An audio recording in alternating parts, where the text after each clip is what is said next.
Have you ever heard of a house built to confuse? Ghosts. Picture this. Doors that open into solid walls, windows that lead into other rooms, staircases that climb straight into nothing. A labyrinth with no logic, but with one dark purpose: to trap vengeful spirits. This isn't the plot of a horror movie. It's real.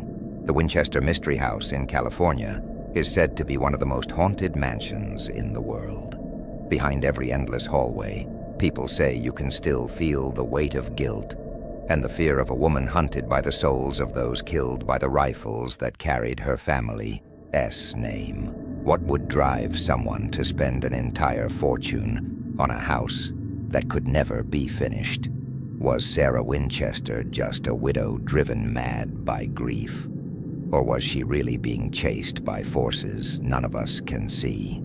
Get ready, because what you're about to discover is a chilling story of obsession, superstition, and mystery that still fascinates historians, thrill seekers, and ghost hunters to this day. To understand the mystery of the Winchester House, we need to go back to the 19th century in the United States. The Winchester family wasn't just wealthy, they owned an empire. The Winchester rifle, known as the gun that won the West, became a symbol of American expansion.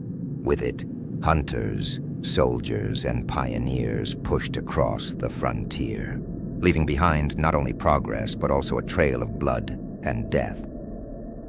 Sarah Winchester, the wife of William Wirt Winchester, the heir to this fortune, seemed to have it all: money, status, a comfortable life.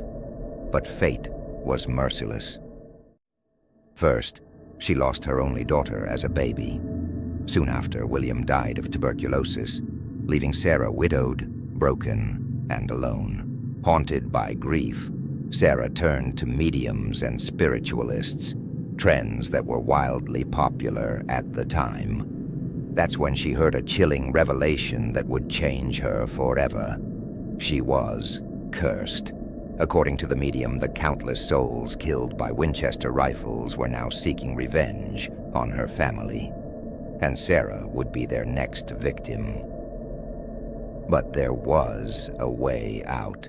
A never-ending house, a mansion that would never be finished, where the restless spirits could wander endlessly, trapped in its halls, unable to find her. And so, one of America's most bizarre and haunted constructions was born: the Winchester Mystery House, a labyrinth of endless hallways, doors that open into walls, and staircases that lead straight to the ceiling, as if the architecture itself was a trap for ghosts.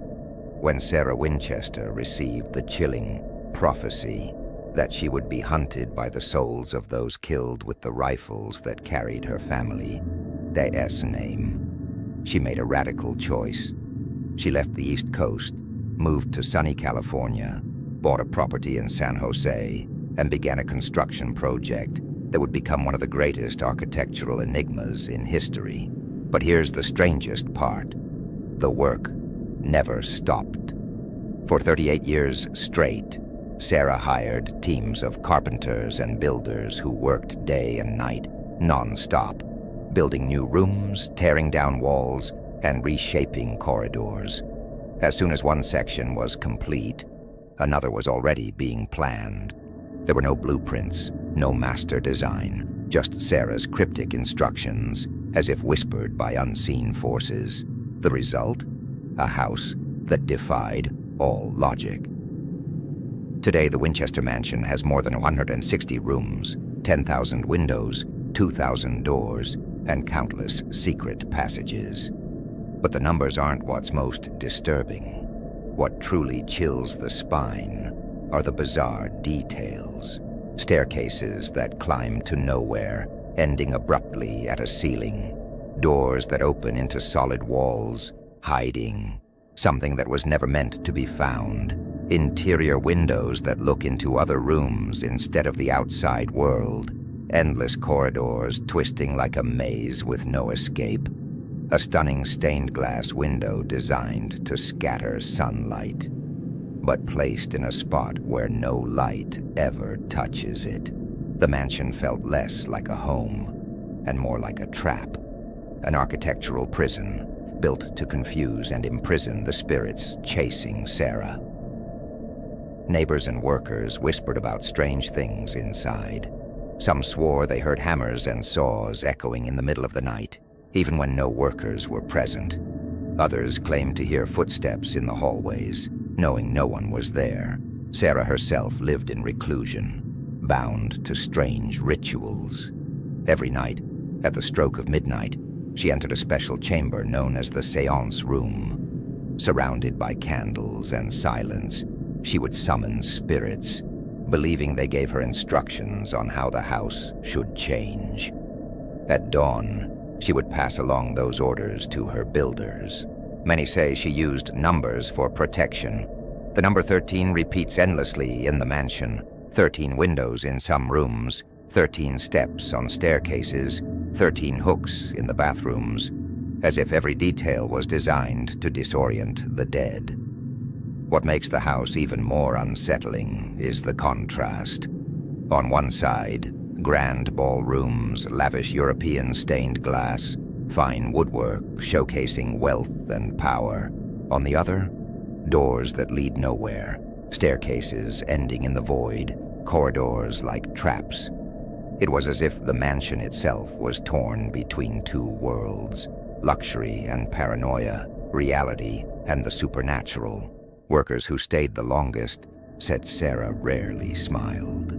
She drifted through the halls wearing a black veil, as though trapped in eternal mourning. Her eyes seemed distant, as if she was never truly alone, as if someone or something was always with her. And the most disturbing part? Despite her endless obsession with protecting herself, Sarah never seemed safe. She changed bedrooms constantly, believing that if she never slept in the same place twice, the spirits would never find her. Year after year, the house grew into a labyrinth of fear and superstition. When Sarah finally died in 1922, the construction stopped, but the mansion remained, with all its mysteries, its locked doors, its dead ends. And that's when the darkest stories began. Visitors report sudden chills, as if unseen eyes are watching. Whispers in the halls, unexplained knocks, and fleeting shadows that vanish into the corridors. Many say it's impossible to walk through the house without feeling the weight of something that doesn't belong to this world. The Winchester Mansion became more than just the obsession of a grieving widow. It became a legend, a place where architecture and superstition collide, forming the perfect stage for the supernatural. Even after Sarah Winchester's death, the mansion didn't rest. On the contrary, it was as if the energy she left within its walls only grew stronger, fueling endless curiosity. Paranormal investigators, tourists, even employees all claim the house is still alive, echoing with a sorrow that never truly ended. The stories of strange phenomena are countless. Tour guides swear they hear heavy footsteps upstairs when no one is there. Visitors report icy touches on their shoulders or the sudden unsettling feeling of being watched. Others describe doors slamming on their own, and distant voices whispering in languages no one can recognize. One of the most famous tales is that of the carpenter's shadow. Many claim to see a man in old work clothes, holding tools, walking the halls, before vanishing into thin air. They say he asked the spirit of one of the builders who died during the mansion as endless construction. Then there's the Seance Room, empty but heavy, almost suffocating. People who enter describe dizziness, difficulty breathing, or the eerie sensation of being surrounded by unseen presences. Some swear they hear Sarah's voice murmuring, as if she's still calling on the spirits that once guided her. And perhaps most chilling of all, Many insist they've seen Sarah Winchester herself, a shadowy figure in a long black dress, her face hidden by a veil, slowly drifting through the dark corridors, silent, sad, and terrifying enough to shake even the most hardened skeptics. But the question remains, is any of this real? Are the restless souls of the Winchester Rifles victims truly trapped within these walls? Or is the house's dark aura nothing more than the weight of legend, built over decades of fear and imagination? What is certain is this: the Winchester Mansion defies logic, a house without sense, yet heavy with purpose, a monument to guilt, to fear, and perhaps to the supernatural itself. The Winchester Mystery House remains one of America's greatest enigmas. For some, it's nothing more than the creation of a tormented mind, a woman consumed by grief and guilt, building a senseless labyrinth in her desperate search for peace. For others, it's a true gateway to the supernatural, a place where spirits still wander the endless halls, trapped in an architectural prison. What can't be denied is that over a century later, this house still inspires fear, fascination, and mystery. Visitors feel it in their bones, the strange energy of its twisted walls, and that haunting sensation that you are never truly alone. But now I want to ask you, what do you believe? Was Sarah Winchester simply a victim of her own imagination? Or was she really communicating with the dead, hiding from something beyond what our eyes can see? If this story gave you chills and kept you hooked until the end, don't forget to drop a like. It really helps the channel keep bringing you more legends and mysteries like this. And of course, subscribe and hit the bell so you never miss what's coming next. And tell me in the comments, would you dare spend a night inside the Winchester Mystery House? Until next time, and remember, some houses keep secrets that were never meant to be uncovered.